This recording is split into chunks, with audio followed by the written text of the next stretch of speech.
South has been really important to me in terms of getting my poetry moving forward. And in fact, actually, the first poem I ever read live was at South, and I was last up, which was great. Last up. I've got some over here.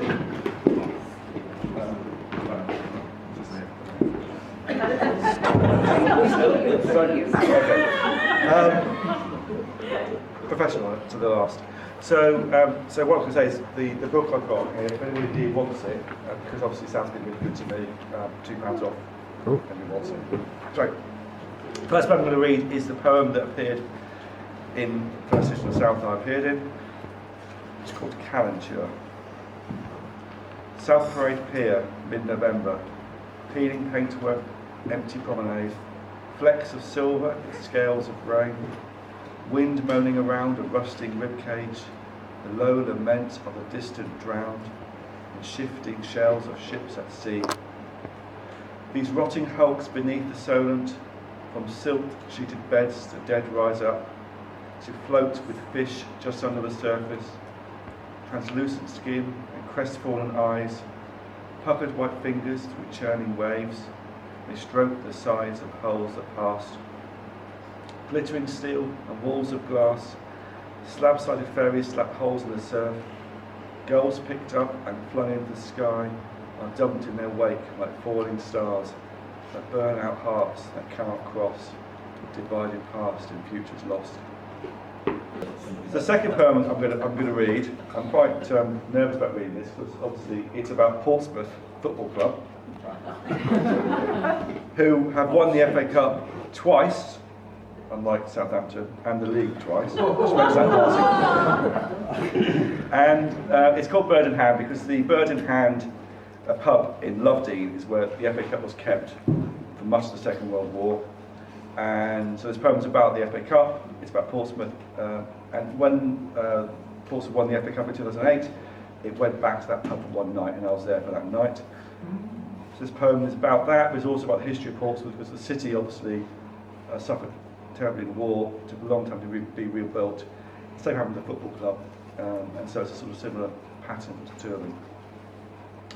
And there's some notes, but they're on the page, so you can read that afterwards if you want to. Bird in Hand, the FA Cup, 1939 to 2008.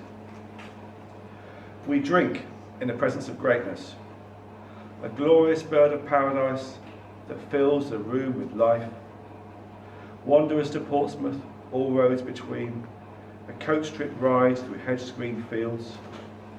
This monochrome world that we engraved, as so many lives were sliding past, waiting for the blackout to end. As if nothing we did really mattered, as if watching was all that there was. So we taped up all the windows, made do with any small victory, turned out the lights and kept quiet, as the radio spat static and crackled, keeping our hopes in the dark. And here we are, only 9 months on, a country pub where they kept it safe for 5 lost years as a city burned, payloads emptied on a scrap of earth.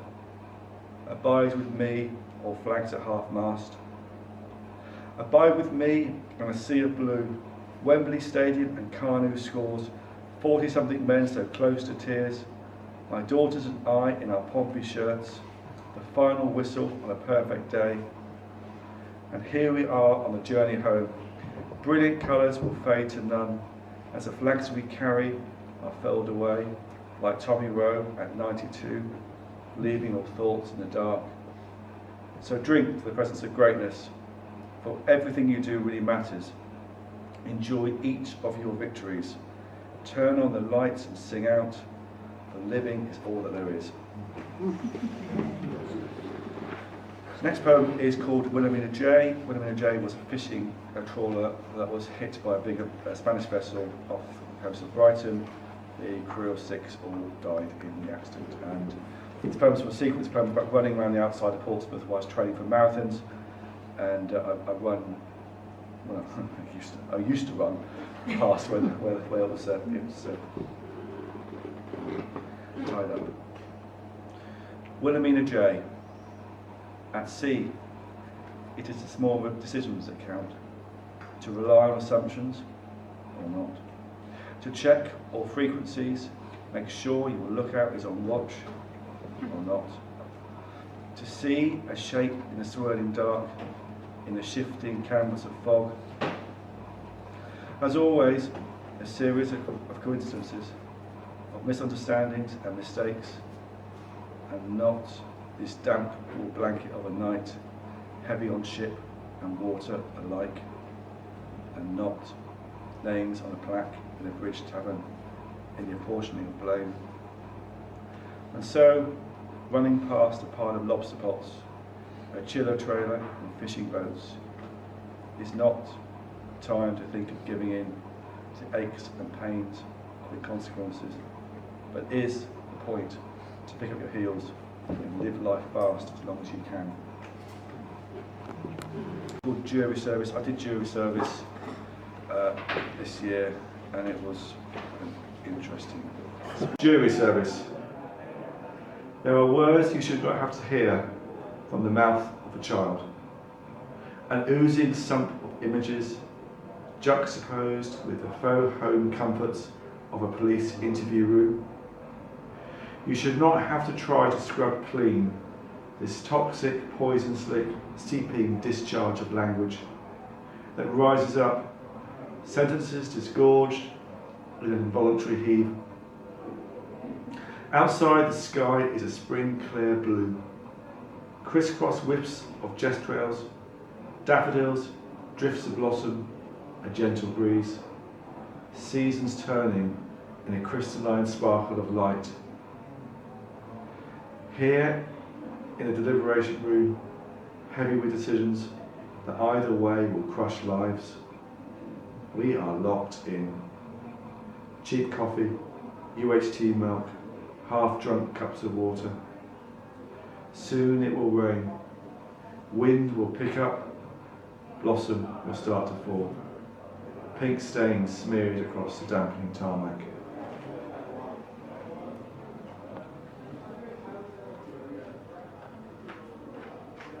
The Feng Shui shop on Fratton Road.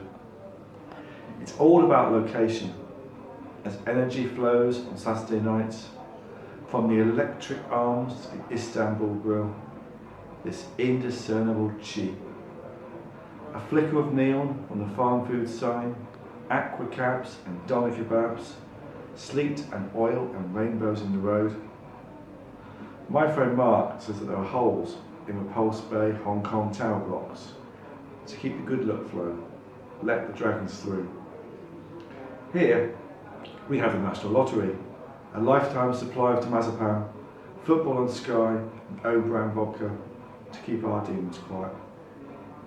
It was gone within a few months. I don't know if the gods were angry or whether Leyline's right for a lifetime's wealth. Now it's another tattoo shop, wall to wall with opinions, the only dragons leaving, bandaged in ointment and gauze. Thank you.